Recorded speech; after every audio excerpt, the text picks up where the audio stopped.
अस्सलाम वालेकुम नाज़रीन, मैं हूं फरूख अब्बास न्यूट्रल भाई जावेद चौधरी। मैं नाज़रीन कि आपको मालूम है कि सुप्रीम कमांडर जो हैं अफगानिस्तान के, उन पे कातलाना हमला हुआ है। किसने हमला किया है, क्या ये पूरी डिटेल थी, ये बताएंगे आज आपको अपने वीलॉग में। फिर आपको ये बताएंगे, आपने शायद सोचा भी नहीं होगा कि खैबर पख्तूनख्वा के एक इलाके में एक ड्रग्स का मेला होता है। वहां पे बाकायदा एक गद्दा मेला के नाम से एक मेला मुनक्किद किया जाता है, जिसके अंदर ओपन सरेआम ये सब कुछ हो रहा होता है। ये डिटेल आपको बताएंगे, कुछ फुटेजेस भी दिखाने की कोशिश करेंगे जितना पॉसिबल हो सका। उसके बाद आपको हम ये बताएंगे जी कि अभी जो ऑपरेशन केपीके के अंदर हो रहे हैं वो बहुत सक्सेसफुल हो रहे हैं। पिछले ही कुछ दिनों के अंदर देखें तो बहुत बड़ी तादाद में दहशतगर्द मारे जा चुके हैं। ये अचानक तेजी किस तरह से आ गई है? क्या तालिबान सुधर गए हैं और मदद करना छोड़ दिया है, या पाकिस्तान के पास कुछ एक्स्ट्रा आ गया है? क्या है ये भी जानिएगा आज के वीलॉग में। फिर एक और बहुत ही जबरदस्त स्टोरी आपको बताएंगे, लेकिन वो हम आपको दौरान वीलॉग बताएंगे, अभी नहीं बताने जा रहे। तो हमारा ये वीलॉग आपने पूरा देखना है, यकीनन आपके लिए बहुत इंफॉर्मेटिव रहा होगा। आप चलते हैं डिटेल से अपने वीलॉग की तरफ। तो नाज़रीन, आज हमने एक बहुत ही खास मेहमान को मदऊ किया है। हमारे जो मेहमान हैं वो आप ये समझें कि केपीके के चप्पे चप्पे से वाकिफ हैं, अफगानिस्तान के चप्पे चप्पे से वाकिफ हैं। किस जगह पे क्या हो रहा होता है, एक एक चीज की इंफॉर्मेशन इनके पास होती है। मुझे जब भी कोई चीज मालूम करनी हो कि ये वाकया वहां पे हुआ है या नहीं हुआ है, तो मेरी पहली कॉल इन्हीं को जाती है और इन्हीं से पूछता हूं कि इस वाकये की ऑथेंटिसिटी क्या है जो रिपोर्ट हो रहा है सोशल मीडिया के ऊपर। तो हम वेलकम करते हैं हमाद हसन साहब को। सर बहुत बहुत शुक्रिया हमें टाइम देने का। हमाद हसन साहब सीनियर जर्नलिस्ट हैं, बहुत अरसे से वाबस्ता हैं जर्नलिज्म के साथ, और आज हम इन्हें जरा कटहरे में लाके बहुत सारी चीजें पूछने वाले हैं। कटहरे में लाना तो इनफैक्ट गलत वर्ड हो जाएगा, मतलब ये कि इनसे तमाम इंफॉर्मेशन निकलवाने वाले हैं जो इनके पास होगी। तो सर सबसे पहले तो मुझे ये बताइएगा, ये सारा एडम एक हैं साबिक CIA की ऑफिसर है। इन्होंने एक ट्वीट किया जिसमें इन्होंने कहा कि कंधार में हैबतुल्लाह अखुंज़ादा जो सुप्रीम कमांडर हैं इनके तालिबान के TTA के जो हैं, तो इन पे एक हमला हुआ है, कातलाना हमला था, और ये 10 नवंबर की डेट है। कोई इवन इन्होंने टाइम भी बताया 5:13 पे। और एक लेफ्टिनेंट हाफिज सदीक नाम का बंदा है जिसने इन पे वार किया है, और एक हथियार से या छुरी से वार करने की बात आई है। और इससे ज्यादा डिटेल मैं कहूंगा जरा आप बताइए कि क्या हुआ ये एक्चुअली में। देखिए, सारा एडम का ट्वीट जो था उसकी कहीं से तस्दीक नहीं हुई, लेकिन इसका ये मतलब नहीं है कि ये वाकया नहीं हुआ। अब अफगान डायनेमिक्स को जो लोग जानते हैं वो इसको एक और एंगल से भी देखेंगे। देखिए, अफगानिस्तान में जब हमला हुआ तो हमला हफीजुल्लाह अमीन पे हुआ था ना, सरदार दाऊद पे हुआ था, नूर मोहम्मद तरकाई पे हुआ था। वो अफगानिस्तान के सदर थे, लेकिन क्या वो हमले में बच गए थे? अब वो ये कैसे बच गए? अगर ये सियासी हमला था तो फिर बच कैसे गए? सियासी हमलों में तो कभी कोई बचा ही नहीं। ठीक है, ये जो अफगान डायनेमिक्स को फारूक साहब लोग जानते हैं, जो लोग जानते हैं उनको पता होता है कि वहाँ दो तरह के मामलात होते हैं। एक तो चलो सियासी या कबायली मामलात होते हैं, जो दो बड़े कबाइल के दरमियान झगड़ा, या सियासी तौर पर जिस तरह मैंने हफीजुल्लाह अमीन का जिक्र किया, साबिक सदर नूर मोहम्मद तरकाई का किया, या सरदार दाऊद का किया। और एक झगड़ा एक और तरह का होता है, वो कोई कबाइली मामला भी नहीं होता, वो कोई सियासी मामला भी नहीं होता, वो खालिस जाती मामला होता है। अब जाती मामलात जो होते हैं उसमें ये नहीं देखा जाता कि वो कितना बड़ा है या कितना छोटा है, बल्कि हमारे मुआशरे में भी ऐसे वाक़यात हुए जिस तरह नवाब अफ़कालाबाख का हुआ था, यानी घर के अंदर उनका कत्ल हुआ था, ख़ानदानी चपकलिश थी। या बैनुल-अक़वामी सतह पे हम देखें तो शाह फैसल का कत्ल हुआ था, उनके भतीजे ने किया था। लेकिन ये अफ़गानिस्तान के अंदर ये चीज़ बहुत ज़्यादा है। एक वहाँ पर ये है कि जो हैबतुल्लाह अखुंज़ादे के बारे में जो मेरे इंफॉर्मेशन है, तो एक बड़ा ख़ानदान है इनका, जो इनके चचाज़ादे बहुत सारे, यानी पूरा टब्बर बोलते हैं पुश्तों में, सारा टब्बर जो है वो इकट्ठे रहते हैं कंदहार के अंदर। और ज़्यादातर जो है वो मौलवी मदारिस में, हैबतुल्लाह अखुंज़ादे भी इधर क्वेटा के करीब कुछ लाख के एक मदरसे में तवील अरसे तक पढ़ते भी रहे, पढ़ाते भी रहे। तो ये सारा ख़ानदान जो है ये एक तरह से मदरसा कनेक्टेड है।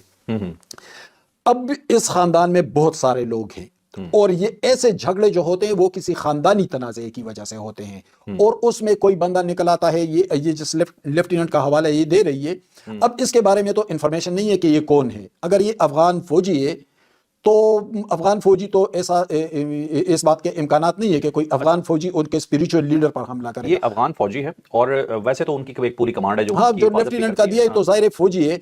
लेकिन ये फौजी क्या उनके खानदान के अंदर का आदमी है या बाहर का? बाहर का आदमी मुझे ऐसा नहीं लगता कि बाहर के आदमी जो इन्होंने सारे एडम ने बताया उसके मुताबिक तो ये खानदान का आदमी नहीं लग रहा है। इसके वालिद साहब का नाम भी उन्होंने कोट किया वहां पे, और प्लस ये बताया कि एक मदरसे में ये हमला हुआ है। और ये मदरसा जो था, ये वो मदरसा है जो बाकी 34 मदरसों को हेड करता है, और ये जिहादी मदरसा था।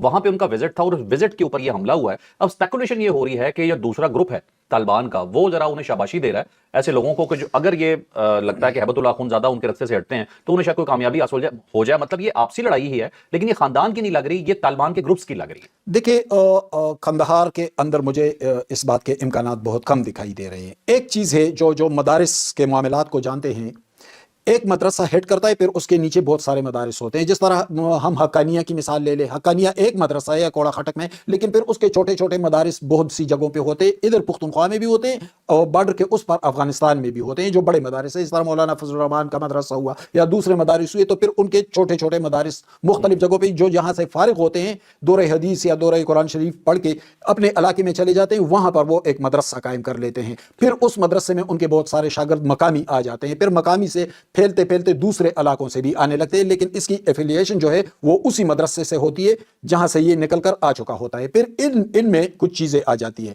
کچھ مالی معاملات آ جاتے ہیں. بڑا مدرسہ جو ہے ان سے ڈیمانڈ کرتا ہے کہ بھئی آپ مرکز کے ساتھ تعاون کریں, وہ بعض اوقات نہیں کرتا. پھر اس چیز کو کنورٹ کر دیتے ہیں فتووں کی طرف, آپ بدعتی ہیں, آپ مشرک ہیں, آپ غیر مقلد ہیں, اس طرح کی چیزیں مدارس میں آ جاتی ہے. قندھار کے اندر جتنا بھی مذہبی طبقہ ہے وہ تقریباً تمام دیوبندی ہے, یعنی ان کے علاوہ کوئی نہیں ہے. تو وہاں پر نظریاتی یہ ہوتا بھی نہیں ہے, اس کے پیچھے عمومی طور پر مالی معاملات ہوتے ہیں. لیکن وہاں پر کوئی ایسی صورتحال کم از کم موجودہ صورتحال میں نہیں بن سکتی, کیونکہ وہ بہت ڈومینیٹ کر رہے ہیں اس وقت. یا ایک طرح سے تو ایک تو وہ اسپریچول لیڈر ہیں افغانستان کے, دوسری بات یہ ہے کہ ان کو ایک توانا طاقت حاصل ہے طالبان کے حوالے سے, ملیٹنٹ کے حوالے سے. یعنی ابھی تک تو حقانی اور سینٹرل افغانستان اور صدرن نارتھ افغانستان کے جو طالبان گروپس ہیں, یعنی جو کابل اور پشاور کے درمیانی علاقہ ہے, اس کے طالبان اور نارتھ کے طالبان, یہ ایک مؤثر گروپ ہے. دوسرا گروپ حقانیوں کا ہے, وہ ابھی تک ان کے چنگل سے نہیں نکل سکے. وہ باوجود تحفظات کے وہی کرنے لگے ہیں جو قندھار والے کہتے ہیں یا جو مولا ہیبت اللہ اخونزادہ کہتے ہیں. تو مجھے ان چیزوں کو, اس ٹویٹ کو میں نے پڑھا تھا, لیکن مجھے کوئی ایسی چیز دکھائی نہیں دے رہی سوائے ایک کے کہ یہ کوئی خاندانی تنازعہ ہے, یہ مقامی طور پر ایک تنازعہ ہے. اس سے آگے اس کا کوئی ایویڈنس دستیاب نہیں ہے. ٹھیک ہے, چلیں اب چلتے ہیں پھر اپنے نیکسٹ ٹاپک پہ. نیکسٹ ٹاپک جی ہمارا آپریشن کے حوالے سے. پچھلے دنوں ہمارے سے بہت بڑی کامیابی مل رہی ہے پاک فوج کو, بہت بڑی تعداد میں دہشت گرد مارے جا رہے ہیں. پچھلے ہی کچھ دنوں میں ایک دن میں 33 کا بھی فگر ہمارے پاس آیا. تو کیا یہ کنیکشن ٹوٹ گیا ہے دہشت گردوں کا؟ ٹھیک ہے, جو فطرت الہندوستانی فطرت الخوارج جو ہے, ان کا کنیکشن افغانستان میں نہیں رہ گیا, کوئی بارڈر بہت سخت ہو گیا ہے. یہ کیا سچویشن ہے کہ اچانک یہ اب جسے کہتے ہیں نا وہ پہلے کی طرح اس طرح سے ایکٹیویٹیز نہیں کر پا رہے اور پاک فوج نے ختم کر رہی ہے؟ ریزن کیا نظر آتا ہے؟ دیکھیں اس کے کئی وجوہات ہیں. یعنی ہم یہ نہیں کہہ سکتے فی الحال جو موجودہ صورتحال ریسنٹ سچویشن میں ایسی کوئی شہادت دستیاب نہیں ہے کہ طالبان پاکستان کی مدد کرنے لگے ہیں یا اپنے موقف سے پیچھے ہٹ گئے ہیں. ایسی کوئی شہادت نہیں ہے. اس وقت بھی جب ہم یہاں بیٹھ کے بات کر رہے ہیں, افغانستان کے وزیر تجارت نور الدین عزیزی اس وقت بھی انڈیا میں ہیں اور وہ انڈیا کے دورے پر ہے. اس سے پہلے ملا امیر متقی گئے تھے. بہت سارے معاملات ہیں انڈیا کے ساتھ افغانستان کی قربت کے. ایک تو یہ ہے, لیکن اس سے یہ واضح ہو رہا ہے کہ طالبان اپنے موقف سے پیچھے نہیں ہٹے, نہ انہوں نے وہ بات مانی جو پاکستان ان سے ڈیمانڈ کرتا رہا ہے. تو پھر کیا وجہ ہے کہ دہشت گرد ایک طرح سے نرغے میں آ گئے ہیں. کچھ وجوہات یہ ہے کہ جو بارڈر سے ملحقہ اسٹیٹس تھے افغانستان کے, جس میں کنڑ ہے, جس میں نگرہار ہے, پکتیا ہے, پکتیکا ہے, خوست ہے, یہ تمام, یہاں پر پریشر بہت زیادہ بلڈ ہو گیا تھا. پاکستان اپنے موقف پر سختی کے ساتھ ڈٹ گیا تھا. پھر جو سالسین تھے, ترکی, قطر اور اس کے علاوہ دوسرے ممالک, حتیٰ کہ روس, چین تک, سعودی عرب تک, وہ سب پاکستان کے موقف کے حمایتی تھے. یہاں سے بہت سارے دہشت گرد شفٹ کر گئے. جو میرے انفارمیشن ہے, یہاں جو ٹیررسٹ کیمپ تھے وہ یہاں سے شفٹ کر گئے کئی دور افغانستان کی طرف, یعنی زابل اس سائٹ پہ کئی بارڈر کے ملحقہ علاقوں سے چلے گئے ہیں. ایک تو یہاں پر ان کے جو بیس کیمپ تھے وہ ختم ہو گئے.